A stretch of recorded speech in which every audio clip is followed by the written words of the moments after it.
সিরাত এবং মিলাদ এই দুইটা শব্দ এক না।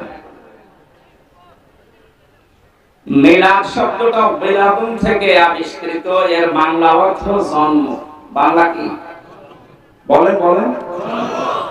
আর সিরাত শব্দের শাব্দিক অর্থ হচ্ছে জীবন চরিত, জীবন আদর্শ। কোরআনে কারিমে বিশ্ব নবীকে অনুসরণ করার জন্য আল্লাহ যে আয়াতগুলো কোরআনে দিয়েছে, সেখানে কোন জায়গায় আমি পাইনি যে রাসূলের মিলাদকে অনুসরণ করো, তার জন্মকে না, তার আদর্শকে। এই যে জেলামি সাহেব যে আয়াতটা পড়েছিলেন, উনি ব্যাখ্যা করতে পারেননি সময় পাওয়ার কারণে, না পাওয়ার কারণে।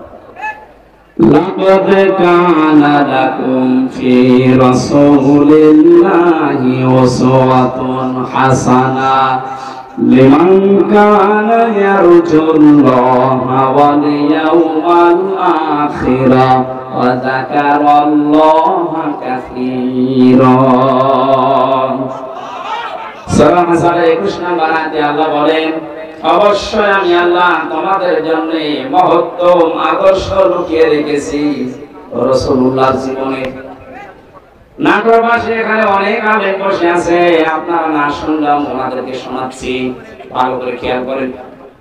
অবশ্যই আমি আল্লাহ তোমাদের জন্য মহত্তম আদর্শ, সর্বোত্তম এই আদর্শ লুকিয়ে রেখেছি মুহাম্মদ ইবনে আব্দুল্লাহ জীবনে। এই কথা এখানে আল্লাহ দেননি, সরাসরি নাম দিয়েছেন। আল্লাহ কি মুহাম্মদ ইবনে আব্দুল্লাহ শব্দটা জানেন না? বলেন, জানার পরও কেন রাসূলুল্লাহ দিলেন? ফি রাসূলিল্লাহি, রাসূলুল্লাহর জীবনে, আল্লাহর রাসূলের জীবনের ভেতরে তোমাদের মহত্তম আদর্শ লুকিয়ে রেখেছি। এখানে একটা পাগলেও জানে মুহাম্মদ ইবনে আব্দুল্লাহ তিনি রাসূলুল্লাহ হয়েছিলেন ঘোষণা অনুযায়ী, কোরআনে বর্ণিত 40 বছর বয়সে।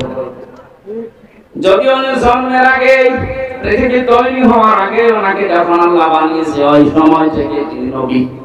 কিন্তু ঘোষণাটা আসতে সর্বশেষ যেহেতু এই জন্য ঘোষণা হয়েছে ওনার 40 বছরে। জন্মের পর থেকে ওনাকে কেউ নবী বলে ডাকতো, রাসূল বলে? 1 থেকে 40 বছর পর্যন্ত ওনাকে মানুষ ডেকেছে, না ডাকে নাই? কি ডাকতো? আল আমিন, আস-সাদিক। এই কথাগুলো ওনাকে পুরো আরব জাহানের মানুষ জানতো, জন্য আল আমিন, আস-সাদিক, বিশ্বাসী, আমানতদার। কিন্তু রাসূলুল্লাহ বা নবী এই কথা কেউ 40 বছর আগে বলে নাই। এর আগে উনি কি ভালো কাজ করেন নাই? 17 বছর বয়সে তিনি হিলফুল ফুজুল শান্তির সংঘ গঠন করে বহু উপকার করেছেন মানুষের। পরিবারে, সমাজে, রাষ্ট্রের বহু ভালো ভালো কাজে আঞ্জাম দিয়েছিলেন। এই কাজগুলো তিনি করেছিলেন মুহাম্মদ ইবনে আব্দুল্লাহ হিসাবে।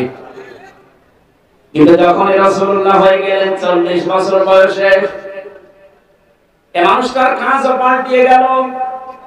মানুষ কিন্তু একই আছে, 17 থেকে 40, এটা 23 বছর, আর 40 থেকে 63 এইটাও 23 বছর।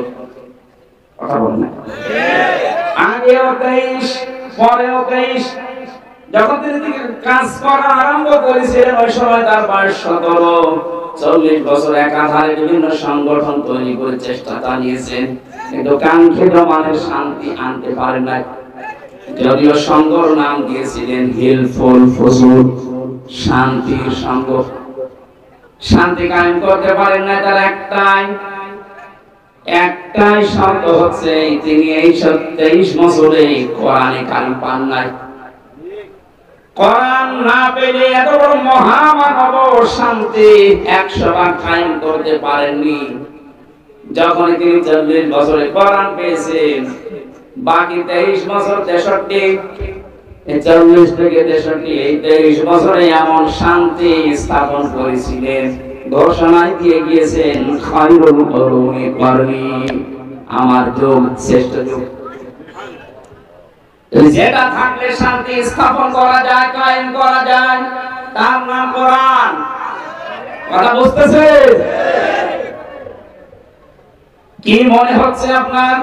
কোরআন বাদ দিয়ে এত বড় মহামানব, এত বড় চরিত্রের অধিকারী মানুষ, যাকে আপনি কোন কিনারা পাবেন না অনুসরণ করে, আযীম শব্দ আল্লাহ দিয়েছেন তার নামে। ওয়া ইন্নাকা লাআলা খুলুকিন আযীম। কেন আপনি মহান চরিত্রের উপরে প্রতিষ্ঠিত? আমার এই নামটা আমি কোন নবীকে দেইনি, আযীম এটা আপনাকে আমি আল্লাহ দিলাম। আমার কোরআনের জন্য আমি এই নামটা দিয়েছি আযীম। ইব্রাহিম নবীর সন্তান হযরত ইসমাঈলকে আমি ডাক দিয়েছিলাম গোলামিল হালিম, আমার সহনশীল ধৈর্যশীল বান্দা, কিন্তু আমি আযীম দেইনি। এত বড় ধৈর্যের পরীক্ষা দেওয়ার পরও আমি তাকে আযীম বলি নাই, বলেছি হালিম। কি বলেছি? তার এক সন্তান ছিল ইসহাক, তাকেও আমি আল্লাহ আযীম বলি নাই, তাকে বলেছিলাম গোলামিল হালিম, আমার জ্ঞানী বান্দা। কিন্তু আপনার চরিত্র এত উপরে, কিয়ামত পর্যন্ত মানুষ শুধু অনুসরণ করে যাবে, কোন কিনারা খুঁজে পাবে না। এই মহামানব, মহান চরিত্রের অধিকারী মানুষ, আপনি চিন্তা করে দেখেন, 23টা বছর চেষ্টা চালালেন সংগঠন তৈরি করে, তাও পারেননি।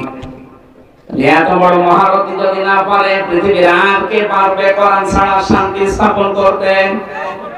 এই জন্যই তো 53 বছরে বহু সংগঠন চেষ্টা চালাচ্ছে। বহু দল চেষ্টা করেছে 53 বছরে। কোরআনে কারীম নেই, কোরআনের কর্মসূচি আমরা বাস্তবে দেখতে পাইনি, এজন্য শান্তির পরিবর্তে অশান্তি বেড়ে গেছে। এর প্রমাণ আমরা পেয়ে গেছি, এখন আর ভুল করব না।